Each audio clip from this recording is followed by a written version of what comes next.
Matthew Henry's Commentary on the Whole Bible. An exposition, with practical observations, of the Book of Psalms. Psalm 3. As the foregoing psalm, in the type of David in preferment, showed us the royal dignity of the Redeemer, so this, by the example of David in distress, shows us the peace and holy security of the redeemed, how safe they really are, and think themselves to be, under the divine protection. David, being now driven out from his palace, from the royal city, from the holy city, by his rebellious son Absalom. 1. Complains to God of his enemies, verses 1 and 2. 2. Confides in God, and encourages himself in him as his God, notwithstanding, verse 3. 3. Recollects the satisfaction he had in the gracious answers God gave to his prayers, and his experience of his goodness to him, verses 4 and 5. Verse triumphs over his fears, verse 6, and over his enemies, whom he prays against, verse 7. 5. Gives God the glory and takes to himself the comfort of the divine blessing and salvation which are sure to all the people of God, verse 8. Those speak best of the truths of God who speak experimentally, so David here speaks of the power and goodness of God, and of the safety and tranquility of the godly. A psalm of David when he fled from Absalom his son. Psalm 3 verses 1 to 3. The title of this psalm and many others is as a key hung ready at the door, to open it, and let us into the entertainments of it. When we know upon what occasion a psalm was penned, we know the better how to expound it. This was composed, or at least the substance of it was meditated and digested in David's thought, and offered up to God, when he fled from Absalom his son, who formed a conspiracy against him, to take away, not his crown only, but his life. We have the story, 2 Samuel 15, etc. 1. David was now in great grief, when, in his flight, he went up the Mount of Olives. He wept greatly, with his head covered, and marching barefoot, yet then he composed this comfortable psalm. He wept and prayed, wept and sung, wept and believed. This was sowing in tears. Is any afflicted? Let him pray, nay, let him sing psalms, let him sing this psalm. Is any afflicted with undutiful disobedient children? David was, and yet that did not hinder his joy in God, nor put him out of tune for holy songs. 2. He was now in great danger, the plot against him was laid deep, the party that sought his ruin was very formidable, and his own son at the head of them, so that his affairs seemed to be at the last extremity, yet then he kept hold of his interest in God and improved that. Perils and frights should drive us to God, not drive us from him. 3. He had now a great deal of provocation given him by those from whom he had reason to expect better things, from his son, whom he had been indulgent of, from his subjects, whom he had been so great a blessing to. This he could not but resent, and it was enough to break in upon any man's temper. Yet he was so far from any indecent expressions of passion and indignation that he had calmness enough for those acts of devotion which require the greatest fixedness and freedom of thought. The sedateness of his mind was evinced by the Spirit's coming upon him, for the Spirit chooses to move upon the still waters. Let no unkindness, no, not of a child or a friend, ever be laid so much to heart as to disfit us for communion with God. For he was now suffering for his sin in the matter of Uriah. This was the evil which, for that sin, God threatened to raise up against him out of his own house, 2 Samuel 12:11, which, no doubt, he observed, and took occasion thence to renew his repentance for it. Yet he did not therefore cast away his confidence in the divine power and goodness, nor despair of succor. Even our sorrow for sin must not hinder either our joy in God or our hope in God.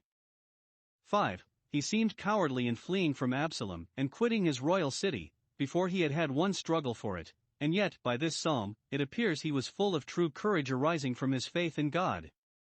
True Christian fortitude consists more in a gracious security and serenity of mind, in patiently bearing and patiently waiting, than in daring enterprises with sword in hand. In these 3 verses he applies to God. Whither else should we go but to him when anything grieves us or frightens us? David was now at a distance from his own closet, and from the courts of God's house, where he used to pray, and yet he could find a way open heavenward.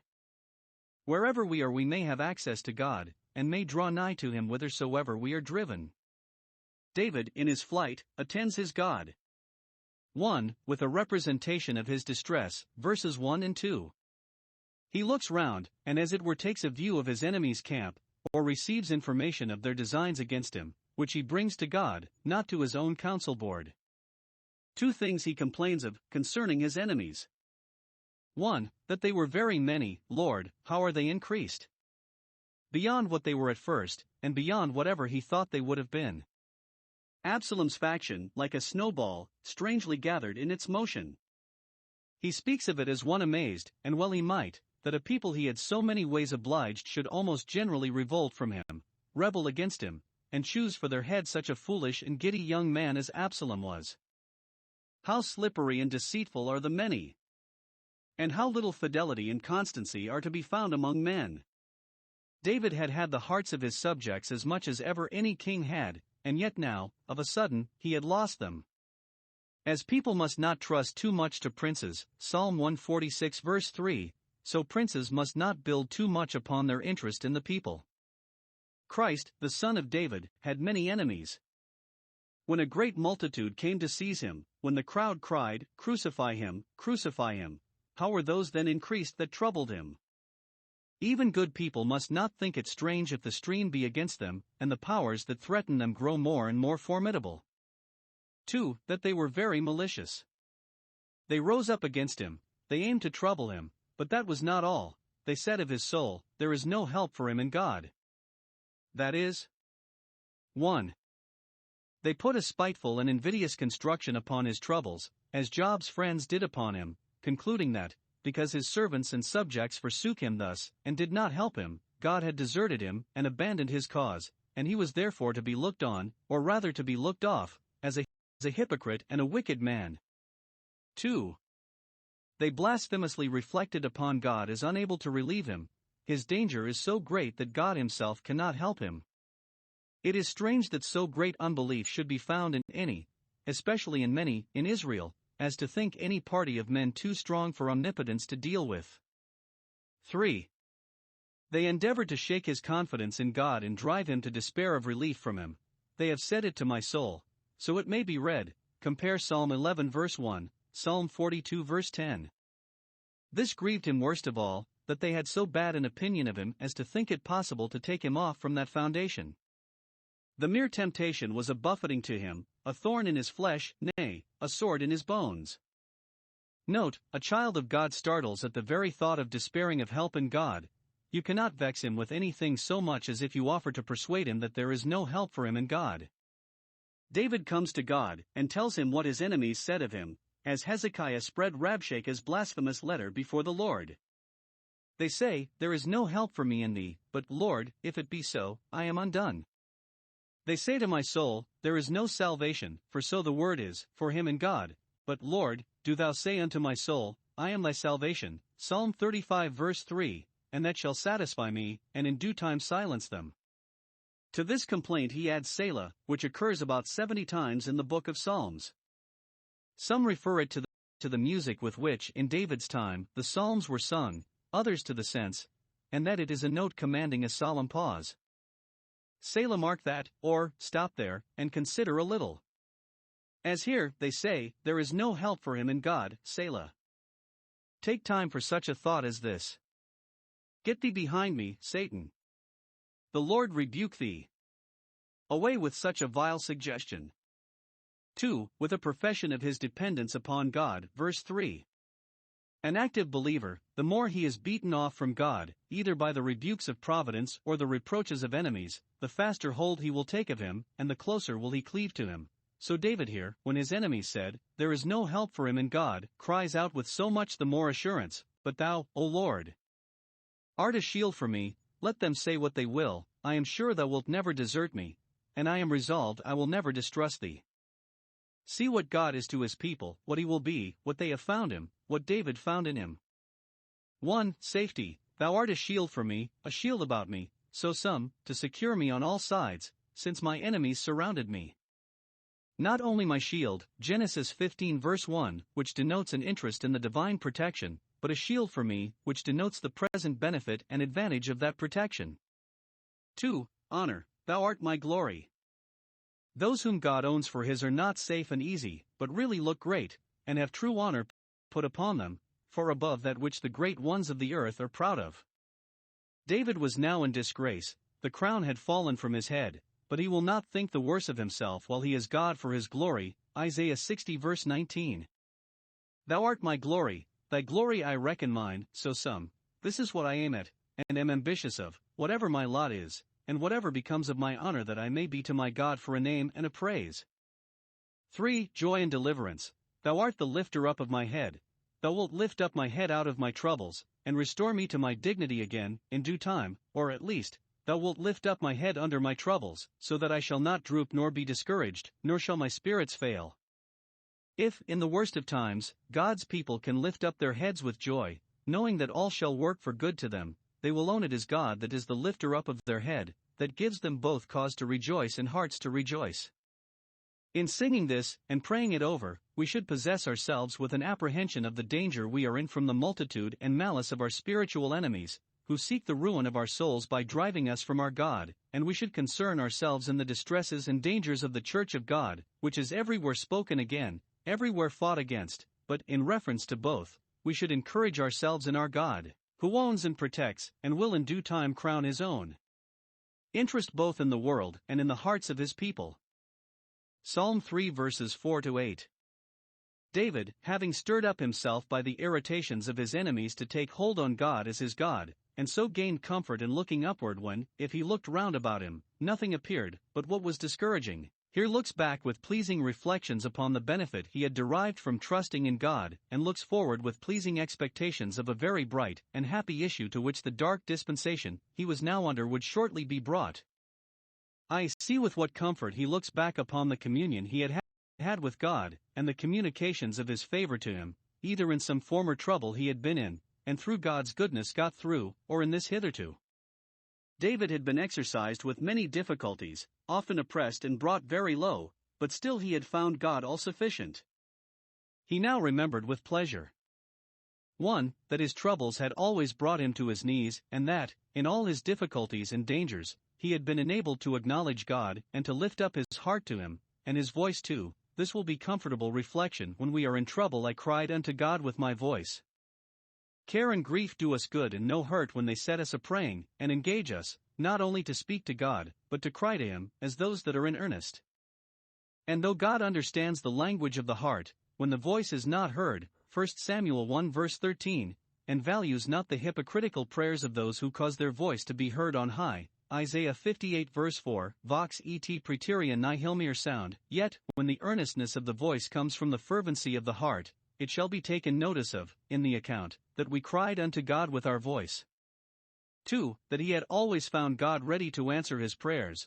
He heard me out of his holy hill, from heaven, the high and holy place, from the ark on Mount Shaun, whence he used to give answers to those that sought to him.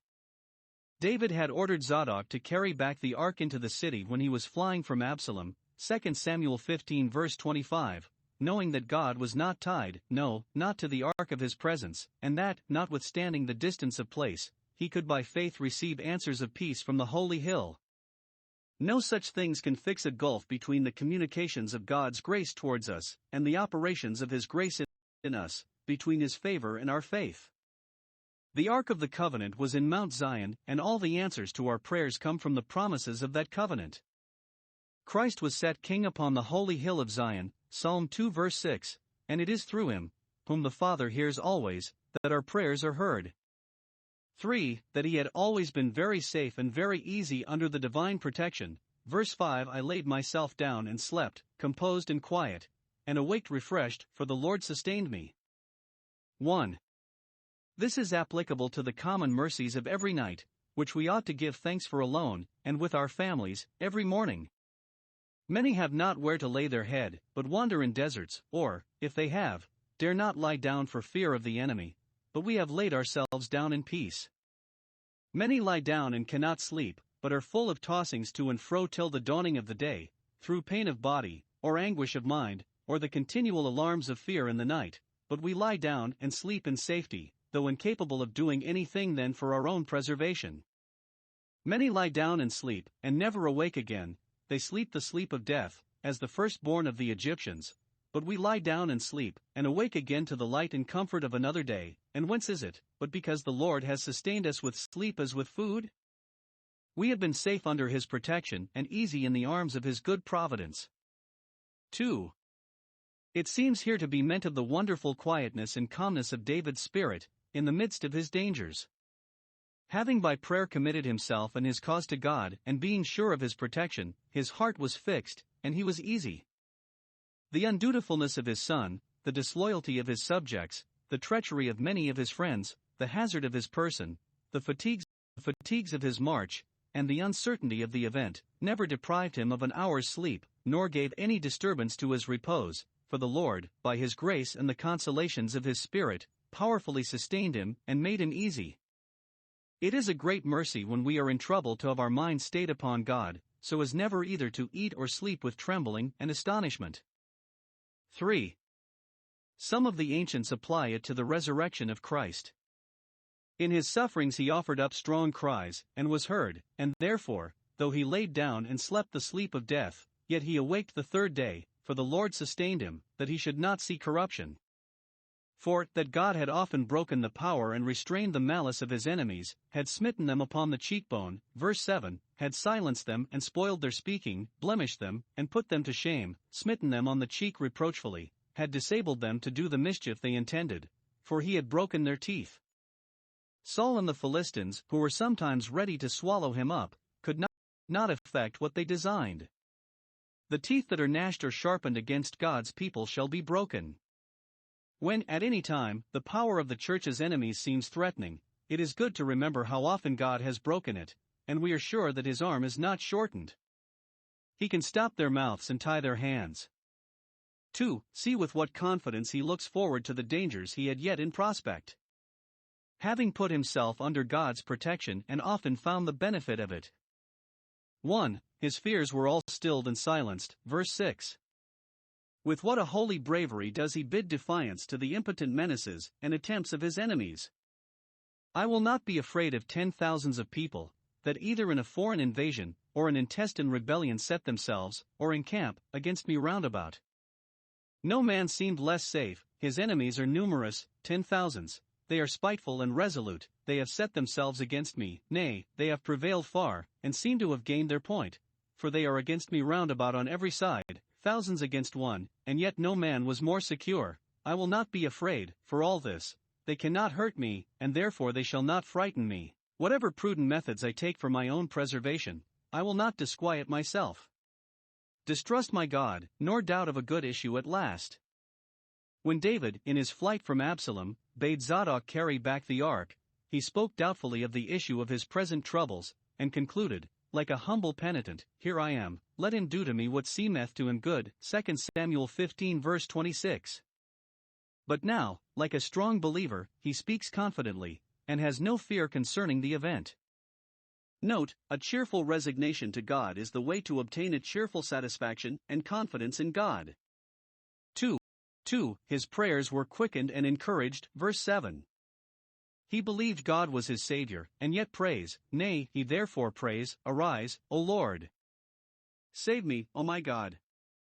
Promises of salvation do not supersede, but engage, our petitions for it.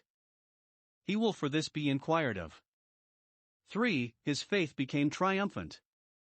He began the psalm with complaints of the strength and malice of his enemies, but concludes it with exultation in the power and grace of his God, and now sees more with him than against him, verse 8. Two great truths he here builds his confidence upon and fetches comfort from. 1. That salvation belongeth unto the Lord, he has power to save, be the danger ever so great, it is his prerogative to save, when all other helps and succors fail, it is his pleasure, it is his property, it is his promise to those that are his, whose salvation is not of themselves, but of the Lord. Therefore all that have the Lord for their God, according to the tenor of the new covenant, are sure of salvation, for he that is their God is the God of salvation. 2. That his blessing is upon his people, he not only has power to save them, but he has assured them of his kind and gracious intentions towards them. He has, in his word, pronounced a blessing upon his people, and we are bound to believe that that blessing does accordingly rest upon them, though there be not the visible effects of it. Hence we may conclude that God's people, though they may lie under the reproaches and censures of men, are surely blessed of him, who blesses indeed, and therefore can command a blessing. In singing this and praying it over, we must own the satisfaction we have had in depending upon God and committing ourselves to Him, and encourage ourselves and one another to continue still hoping and quietly waiting for the salvation of the Lord.